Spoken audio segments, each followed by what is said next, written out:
Welcome to my channel Andhra వంటలు. నేను మీ జ్యోతిని మాట్లాడుతున్నానండి. ఈరోజు అయితే మునక్కాయ కోడిగుడ్డు ఎగురైతే చేస్తున్నానండి. ఇదండి 5-6 మునక్కాయలు అదైతే తీసుకొని కట్ చేసుకొని పొట్టు అంతా ఒలిసిపెట్టానండి. ఇదండి నాటు మునక్కాయలండి ఇవి. ఇంత టమాటాలు, ఉల్లిపాయలు, పచ్చిమిరపకాయలు కట్ చేసి పెట్టుకున్నాను. మసాలా అండి, ధనియాలు, జీడిపప్పు, అల్లము, ఎల్లిపాయలు, కొంచెం చింతపండు తీసుకున్నానండి. గొర్రె పులుసు వేస్తున్నానండి, ఎక్కువ వేయటం లేదు. నేను ఎగురని చెప్పాను కదండి.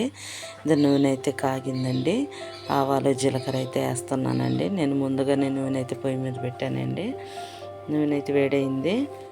తాలింపు గింజల్లో ఇంక నేను శనగపప్పు ఏమి వేయటం లేదండి, మినపప్పు అయ్యి వట్టి జీలకర్ర, ఆవాలు వేస్తున్నాను. ఉల్లిపాయలు వేస్తున్నానండి. ఉల్లిపాయలు, 2 పచ్చిమిరపకాయలు చీలికలు అయితే వేస్తున్నాను. కొంచెం వేయించుకుందామండి ఎర్రగా వచ్చేటట్టు.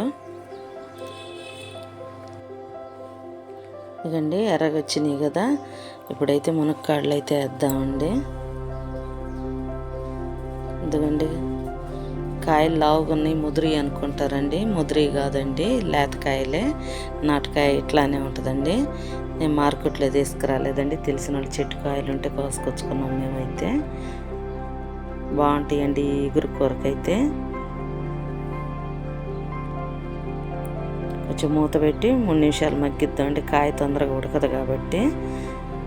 మగ్గింది కదండి, ఒకసారి మళ్ళీ మూత తీసి కలేసుకుందాం, ఎందుకంటే అడుగు అంటుకుంటుంది కాబట్టి. ఇప్పుడైతే టమాటా వేస్తున్నానండి. నేనైతే ఫస్ట్ అయినా కొంచెం కొత్తిమీర, టమాటా వేస్తున్నానండి. అన్నీ కలిసి ఉడకేస్తే తొందరగా ఉడకదు కాబట్టి నేను టమాటా 2-3 నిమిషాలు మునక్కాడలు నూనెలో ఇదంతా మగ్గినాక అప్పుడు వేస్తానండి నేను. ఇప్పుడు టమాటా వేసి మగ్గిస్తున్నానండి. మళ్ళీ ఒకసారి అయితే ఒకరి స్పూను పసుపు అయితే వేద్దామండి. ఉప్పు అయితే ఇప్పుడు వేయనండి. ఉప్పు వేసినా కూడా కాయ తొందరగా ఉడకదు మునక్కాడలు. ఈ లోపల మనం మసాలా అయితే తయారు చేసుకున్నాము. 2 స్పూన్లు ధనియాలు, దాల్చిన చెక్క, యాలకులు, 4-5 జీడిపప్పు ఒక్కలు తీసుకున్నానండి. నేను గ్రేవీ కోసము బాగుంటుందండి జీడిపప్పు ఇట్లా వేస్తే.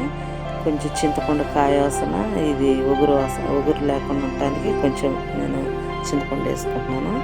దాన్ని మగ్గింది చూడండి, టమాటా అంతా మగ్గింది కదా, నూనెంతా పైకి వచ్చింది చూడండి. నేను కారం అయితే 2 స్పూన్ల కారం వేస్తున్నాను.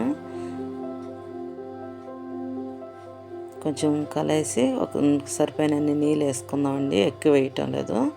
ఒక గ్లాస్ నీళ్ళు అయితే వేస్తున్నానండి. అడుగు అంటుకుంటుందని నేను చూసుకుంటున్నానండి.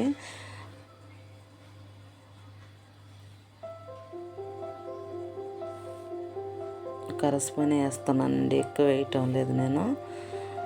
ఈ జీడిపప్పు ఇదన్నీ మసాలా పెట్టాను కదండి, ఇంకా ఆ మసాలా వేసినా కూడా ఇంకా చిక్కగా గ్రేవీగా బాగా గుజ్జుగా ఉంటుందండి కూర. నేనైతే 10 గుడ్డలు దాకా తీసుకున్నాను.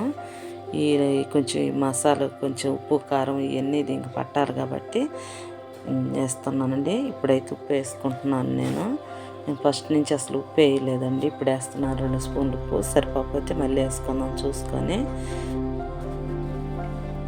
ఒకసారి ప్లేట్ పెడదామండి. మసాలా అంతా మళ్ళీ గుడ్లకు కొంచెం పట్టాలి కదా, గుడ్డులు చితకకుండా కొంచెం చిన్నగా కలేసుకున్నాము. మసాలా వేద్దామండి. ఇప్పుడు అయింది కదండి, కొంచెం మసాలా వేస్తున్నాను నేను. ఈ గుడ్డలు చితకకుండా జాగ్రత్తగా కొంచెం కలేసుకుందామండి. ఒకసారి అయితే ఇదండి చెక్క గంటితో నేను కలేసుకుంటున్నాను. కొంచెం ఆ మిక్సీలో కొంచెం నీళ్ళు వేసి కలుపుకున్నా పర్వాలేదండి. మసాలా ఉంది కదా, 2 నిమిషాలు కలేసుకున్నాము. అయిపోయిందండి. ఇంకెంతేనండి మేము చేసుకునేది కోడిగుడ్డు మునక్కాయ ఎగురంటే ఇంతేనండి. కావాలనుకున్న వాళ్ళు చింతపండు మరింతగా కలుపుకొని పులుసు అయినా పోసుకోవచ్చు. నేను అట్లా చేయటం లేదండి. ఎగురు కూర అంటే మైనంగా చేసుకోవాలి కాబట్టి ఇట్నే చేసుకుంటున్నాను. కొంచెం కొత్తిమీర వేసి గార్నిష్ చేసుకున్నాము. మేమైతే ఇట్లానే చేస్తాను నేనైతే. ఇట్లా చేస్తే బాగుంటుందండి.